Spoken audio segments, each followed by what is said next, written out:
So good morning guys और आपके क्रिक exam channel में आप सभी का स्वागत है। तो आज की इस वीडियो में 13 मार्च के इंपॉर्टेंट करंट अफेयर्स को हम लोग कवर करेंगे।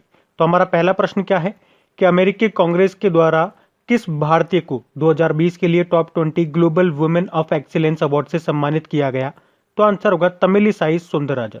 ये कौन है? ये तेलंगाना की गवर्नर है तमिलिसाई सौंदरराजन, जिनको 2020 के लिए top 20 global women of excellence award प्रदान किया गया, जिसे कांग्रेस के डेनी के डेविस के नेतृत्व वाली अमेरिकी कांग्रेस की मल्टी एडवाइजरी टास्क फोर्स ने स्थापित किया था। और तमिलिसाई सौंदरराजन ये नाम अभी न्यूज में भी था क्योंकि पुडुचेरी के लेफ्टिनेंट गवर्नर का एडिशनल चार्जेस इनको दिया गया है। और पहले पुडुचेरी की लेफ्टिनेंट गवर्नर कौन थी? किरण बेदी थी, जिनको अभी हटा दिया। और अभी किरण बेदी को प्रेसिडेंट रामनाथ कोविंद जी ने बैटन ऑफ ऑनर से सम्मानित किया था। Narendra Modi CERA global energy and environment leadership award मिला। और रवि गायकवाड़ नेल्सन मंडेला विश्व मानवतावादी पुरस्कार इन्होंने जीता था। तो ये भी ध्यान रखना। बढ़ते आगे। तो फिर अगला प्रश्न है, हाल ही में दुनिया का सबसे शक्तिशाली कंप्यूटर किस देश ने बनाया है? तो आंसर होगा जापान ने। और इस सुपर कंप्यूटर का नाम आपको याद रखना है, फुगाकू है। फुगाकू क्या है? फुगाकू। तो ये दुनिया का सबसे शक्तिशाली सुपर कंप्यूटर है।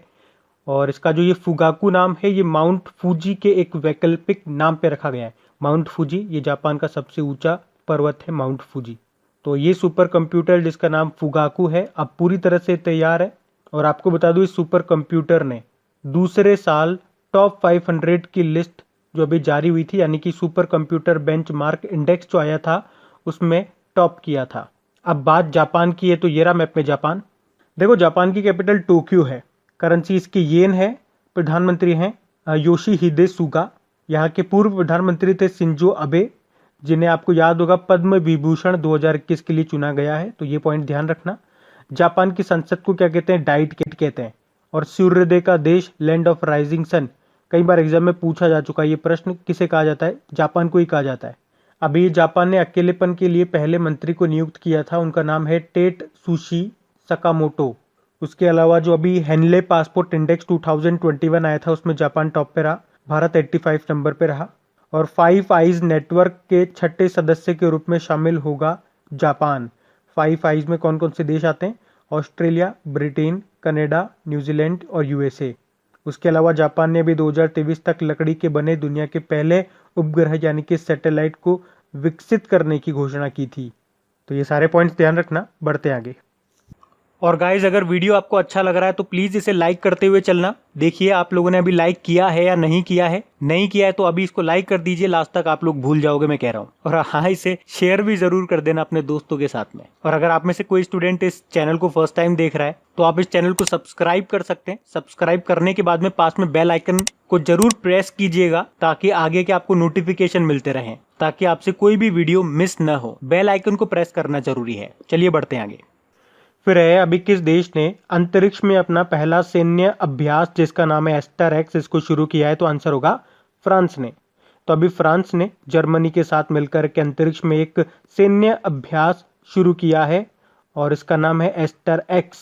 और इस अभ्यास एक्सरसाइज का उद्देश्य है हमले के दौरान पैदा हुई विपरीत परिस्थितियों में अपने सैटेलाइट को दुश्मनों से बचाना। और याद रखना, फ्रांस ऐसा करने वाला यूरोप का पहला देश बन गया है। तो फ्रांस ने इस एक्सरसाइज का नाम अपने पहले उपग्रह यानी कि सैटेलाइट एस्टर एक्स के नाम पे रखा है। अच्छा चलो, एक प्रश्न मैं आपसे पूछता हूँ। बताओ, अभी कुछ समय पहले अमेरिका ने स्पेस फोर्स का गठन किया था और उन स्पेस फोर्स का क्या नाम रखा? गार्जियंस, यानी कि रखवाले। अब बात फ्रांस की है, तो ये रहा मैप में फ्रांस। कैपिटल क्या है इसकी? पेरिस है। आपको बताया ना, 2024 के जो ओलंपिक होंगे वो पेरिस में ही होंगे और पेरिस में ही आपको यूनेस्को का हेडक्वार्टर भी मिलेगा। उसके अलावा OECD यानी कि organisation for economic cooperation and development का हेडक्वार्टर भी यहाँ पे मिलेगा। फाइनेंशियल एक्शन टास्क फोर्स का हेडक्वार्टर भी आपको यहीं पे मिलेगा। अच्छा, हमने अभी कहा कि 2024 के ओलंपिक कहाँ पे होंगे? आपके पेरिस फ्रांस में होंगे। यहाँ से एक और पॉइंट आप याद रख सकते हैं, इस ओलंपिक में अभी 4 नए गेम्स को जोड़ा गया था। वो कौन कौन से गेम्स हैं? एक तो है skateboarding, sport climbing, surfing और ब्रेक डांस। तो ये भी ध्यान रखना आप। उसके अलावा फ्रांस की है स्टेफनी फ्रापर्ट, जो कि UEFA चैंपियनशिप लीग में पुरुष मैच में रेफरी बनने वाली पहली महिला बनी थी? तो ये आप याद रखना, बढ़ते हैं आगे। अच्छा देखिए, अगला प्रश्न क्या है कि artificial intelligence and the future of power नाम की बुक को किसने लिखा है? तो आंसर होगा राजीव मल्होत्रा ने। राजीव मल्होत्रा ये भारतीय मूल के अमेरिकी लेखक हैं और अभी इन्होंने ये बुक लिखी है जिसका नाम है artificial intelligence and the future of power. बाकी कबीर बेदी ये एक्टर हैं, अभी इनकी आत्मकथा आई है जिसका नाम है stories I must tell an actor's emotional journey. बाकी मोहन कृष्ण बोहरा तो संघर्ष और साहित्य नामक पुस्तक के लिए 2020 का 30वां बिहारी पुरस्कार इन्होंने जीता। और देवीर सिंह भंडारी युवा Bharat the hero of today नाम की बुक को लिखा इन्होंने, तो ये भी याद रखना, बढ़ते आगे। फिर है हाल ही में अभी 10 मार्च 2021 को सीआईएसएफ ने अपना कौन सा स्थापना दिवस मनाया? तो आंसर होगा 52वां, 52th। तो सीआईएसएफ की स्थापना हुई थी 10 मार्च 1969 में।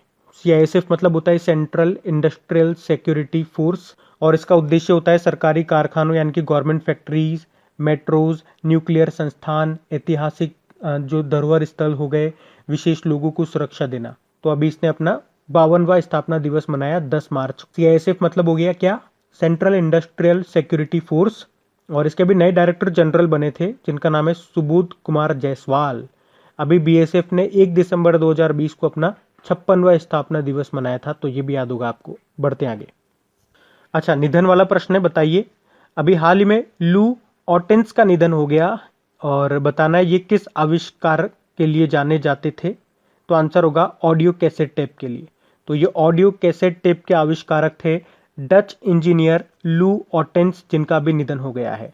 उन्होंने मैग्नेटिक टेप प्लेयर और कंप्यूटर डिस्क कंसेप्ट को भी लेकर के आए थे ये, और इन्होंने 1960 के दशक में कैसेट की स्थापना की थी जब वे टेक दिग्गज यानी कि एक टेक्नोलॉजी फर्म है फिलिप्स, उसके साथ काम करते थे।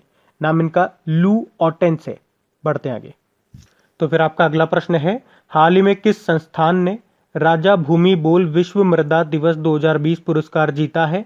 तो आंसर होगा ICAR ने, यानी कि Indian council of agricultural research.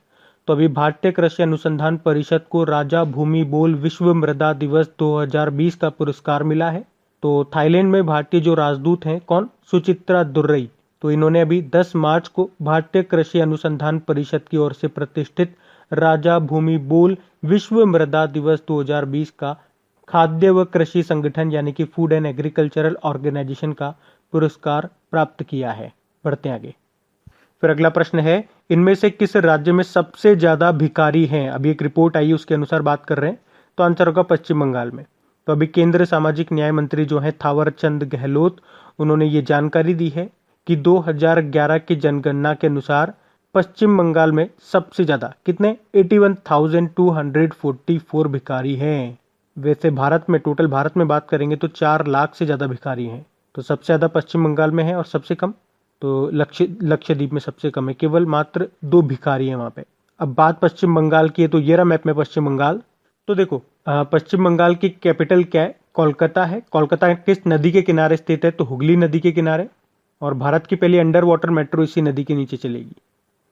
देखो कोलकाता में आपको बंधन बैंक का हेडक्वार्टर मिल जाएगा, ऑर्डिनेंस फैक्ट्री बोर्ड का हेडक्वार्टर मिल जाएगा, जियोलॉजिकल सर्वे ऑफ इंडिया का आपको यहाँ हेडक्वार्टर मिल जाएगा, एक यूको बैंक का भी हेडक्वार्टर आपको यहाँ मिल जाएगा। और कोलकाता से आपको याद होगा कोलकाता बंदरगाह को इंग्लिश में बोलते हैं पोर्ट, क्योंकि इसका नाम अभी बदलकर डॉक्टर श्यामा प्रसाद मुखर्जी के नाम पर रखा गया था, तो ये नाम याद होना चाहिए। बाकी यहाँ की मुख्यमंत्री ममता बनर्जी और गवर्नर हैं जगदीप धनखड़। अभी गरीबों को 5 रुपए में भोजन उपलब्ध कराने के लिए पश्चिम बंगाल सरकार ने माँ योजना शुरू की थी। और अभी जुलाई 2021 में जो कोलकाता इंटरनेशनल फिल्म फेस्टिवल होगा उसमें फोकल देश होगा बांग्लादेश। उसके अलावा भी कोलकाता में नवनिर्मित माजेर हाट ब्रिज का नाम बदलकर क्या कर दिया गया था? जय हिंद पुल कर दिया गया था। पश्चिम बंगाल सरकार ने द्वारे सरकार मुहिम शुरू की थी अभी। और कोलकाता में ही ट्राम में बच्चों के लिए विश्व का पहला पुस्तकालय लॉन्च किया गया।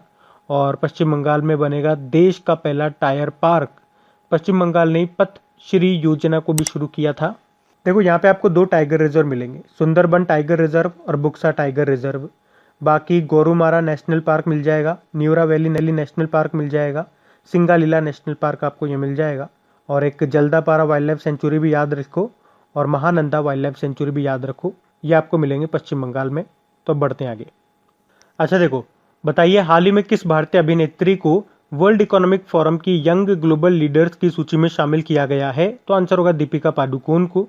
तो अभी दीपिका पादुकोण को वर्ल्ड इकोनॉमिक फोरम की यंग ग्लोबल लीडर्स की सूची में शामिल किया गया है। वैसे इस सूची में कई और भारतीय नागरिक और भारतीय मूल के व्यक्ति शामिल है, लेकिन यहाँ पे भारतीय अभिनेत्री के बारे में पूछा जा रहा है, तो आंसर होगा दीपिका पादुकोण। तो forum of young global leaders की स्थापना 2005 में वर्ल्ड इकोनॉमिक फोरम के जो संस्थापक और कार्यकारी अध्यक्ष हैं क्लॉस स्वेब, उन्होंने की थी। अभी दीपिका पादुकोण ये लिवाइस की ब्रांड एम्बेसडर भी बनी थी। वर्ल्ड इकोनॉमिक फोरम की स्थापना 1971 में हुई। हेड इसके क्लॉस स्वेब है और इसका हेडक्वार्टर कोलोन स्विट्जरलैंड में है। अच्छा, प्रियंका चोपड़ा की भी अभी एक बुक आई है जिसका नाम है अनफिनिश्ड, तो ये भी याद रखना। बढ़ते हैं आगे। फिर बताइए 10 लाख का नोट जारी करने वाला दुनिया का पहला देश कौन सा बना? तो आंसर होगा वेनेजुएला। तो दक्षिण अमेरिकी देश वेनेजुएला ने आर्थिक तंगी और भयंकर मुद्रास्फीति से निपटने के लिए 10 लाख बोलीवर का नया नोट जारी किया है और इसी के साथ वेनेजुएला ऐसा करने वाला पहला देश बन गया है। मतलब इससे पहले दुनिया के किसी भी देश ने इतना बड़ा करेंसी नोट नहीं छापा था। वेनेजुएला की वर्तमान मुद्रास्फीति के अनुसार 10 लाख बोलीवर की कीमत आधा अमेरिकी डॉलर है। इंडियन करेंसी में बात करेंगे तो लगभग 36 रुपये के बराबर, 36 रुपये के बराबर है इसकी वैल्यू। और वेनेजुएला कहाँ पर है मैप में? तो ये रहा मैप में वेनेजुएला। देखो इसकी कैपिटल क्या है? काराकस है। करेंसी है बोलीवर। बढ़ते हैं आगे। फिर अगला प्रश्न है, हाल ही में एसेट रिकंस्ट्रक्शन को इंडिया लिमिटेड के प्रमुख के रूप में किसे नियुक्त किया गया? तो आंसर होगा पल्लव महापात्रा। कौन है ये? सेंट्रल बैंक ऑफ इंडिया के पूर्व सीईओ हैं ये पल्लव महापात्रा, जिनको एसेट रिकंस्ट्रक्शन को इंडिया लिमिटेड के प्रमुख के रूप में नियुक्त किया गया है। ये जो एसेट रिकंस्ट्रक्शन को इंडिया लिमिटेड है, ये भारत की सबसे पुरानी संपत्ति पुनर्निर्माण कंपनी है और इसे 2002 में स्थापित किया गया था। और यहाँ पे किनका स्थान लेंगे? पल्लव महापात्रा विनायक बहुगुणा का स्थान लेंगे। बाकी मातव वेंकट राव, यह भी सेंट्रल बैंक ऑफ इंडिया के नए एमडी सीईओ बने। नीतल नारंग इंडियन सॉफ्टबॉल फेडरेशन की पहली महिला अध्यक्ष बनी। और संगीता श्रीवास्तव इलाहाबाद विश्वविद्यालय की पहली महिला कुलपति वाइस चांसलर बन गई। तो ये भी ध्यान रखना। बढ़ते आगे। अच्छा बताइए, नासा के अनुसार पृथ्वी पर कौन सी झील मंगल के जेजेरो क्रेटर से मिलती जुलती है? तो आंसर होगा साल्दा। तो नासा के द्वारा हाल ही में जारी की गई रिपोर्ट के अनुसार टर्की की साल्दा झील पर पाए जाने वाले चट्टान और खनिज भंडार मंगल के जेजेरो क्रेटर से मिलते जुलते हैं। अभी आपको याद होगा नासा का अंतरिक्ष यान परसेवेरेंस ये मंगल के जेजेरो क्रेटर पर उतरा है। अब बात नासा की है तो इसके बारे में जान लो भैया। देखो नासा मतलब हो गया national aeronautics and space administration, जिसकी स्थापना 1958 में हुई। डीआरडीओ की भी 1958 में हुई है। हेडक्वार्टर वॉशिंगटन डीसी में है। अध्यक्ष इसके जिम ब्रिडस्टीन है। और नासा का ये जो परसेवेरेंस रोवर है, इसने मंगल ग्रह पर ऑडियो रिकॉर्ड किया था पहली बार। अभी नासा ने अपने पहले वरिष्ठ जलवायु सलाहकार के रूप में गेविन श्मिट को नियुक्त किया। बाकी नासा ने अभी ग्लोबल सी लेवल की निगरानी के लिए सेंटिनल-6 नाम से सैटेलाइट भी लॉन्च किया था। और चंद्रमा पर 4G नेटवर्क तैनात करने के लिए नासा ने नोकिया को चुना था। नोकिया ये फिनलैंड की कंपनी है। तो अब बात करेंगे कल के वीडियो में पूछे गए प्रश्न के उत्तर की। तो कल के वीडियो में आपसे पूछा था उत्तराखंड के नए मुख्यमंत्री कौन बन गए? तो आंसर होगा तीरथ सिंह रावत। आप सभी ने प्रश्न का बिल्कुल सही उत्तर दिया है। और गाइस देखिए, अगर सेशन अच्छा लगा हो तो प्लीज इसे एक थम्स अप जरूर दीजिएगा, मतलब लाइक कीजिएगा। और अपने दोस्तों के साथ में, जो भी आपका व्हाट्सएप ग्रुप हो गया या व्हाट्सएप पे आपके जो भी फ्रेंड हो गए, तो प्लीज उनके साथ वीडियो के लिंक को एक बार शेयर जरूर करना है। तो गाइज इन सभी क्वेश्चंस का क्विज बना करके मैंने एप्लीकेशन पे अपलोड कर दिया है। तो अगर आपने वीडियो बिल्कुल ध्यान से देख लिया है तो वहां जाइए और इन सभी क्वेश्चंस का आप प्रैक्टिस लगा लीजिए, ताकि ये सारे क्वेश्चंस आपको अच्छी तरीके से याद हो जाए। और जो नए स्टूडेंट इसे पहली बार देख रहे हैं, आपको बता दूं कि क्विज में अब रैंकिंग फीचर भी ऐड हो चुका है। तो अगर आप कम समय में ज्यादा से ज्यादा क्वेश्चन राइट करते हो तो आपका नाम आपके फोटो के साथ टॉप 10 स्टूडेंट्स में आपको दिखाई देगा। आपको ही नहीं, जितने भी लोग क्विज लगाएंगे उन सबको दिखाई देगा कुछ इस तरीके से, ताकि आपको भी एक अंदर से मोटिवेशन मिल सके कि आपको भी यहां तक पहुंचना है, ताकि सब लोग आपको टॉप 10 में देख सकें। और वैसे भी आप तो आपके इन करंट अफेयर्स का रिवीजन करवाने के लिए मैं इसका ऑडियो भी तैयार कर रहा हूं। तो दिन में 4 से 5 मिनट निकाल करके वो आप ऑडियो सुन लीजिए, ताकि आपका इन करंट अफेयर्स का फिर से रिवीजन हो जाए। क्योंकि आपको पता है चीजों को पढ़ना इंपॉर्टेंट है, लेकिन समय समय पर उनका रिवीजन करना बहुत ज्यादा जरूरी है। रिवीजन नहीं करोगे तो वो सारी चीजें आप भूल जाओगे। तो आप ही के लिए मैं इसका रिवीजन ऑडियो तैयार कर रहा हूं। तो उस ऑडियो का लिंक मैंने नीचे डिस्क्रिप्शन में दे दिया है, वहां जाकर के आप मुझे फॉलो कर लीजिए, और फॉलो करने के बाद में पास में जो बेल आइकन आएगा आप उसे जरूर दबा लेना, ताकि जब भी मैं ऑडियो अपलोड करूं उसका नोटिफिकेशन आपको मिल सके। और एप्लीकेशन अगर अभी तक आपने डाउनलोड नहीं किए तो उसका लिंक भी आपको नीचे मिल जाएगा। वहीं पे आपको क्विज, वीडियो, पीडीएफ सब मिल जाएंगे। तो इस प्रश्न का उत्तर आता है तो कमेंट बॉक्स में जरूर टाइप करिए। चलिए अब मिलते हैं करंट अफेयर्स के रिवीजन वीडियो में। Thank you guys.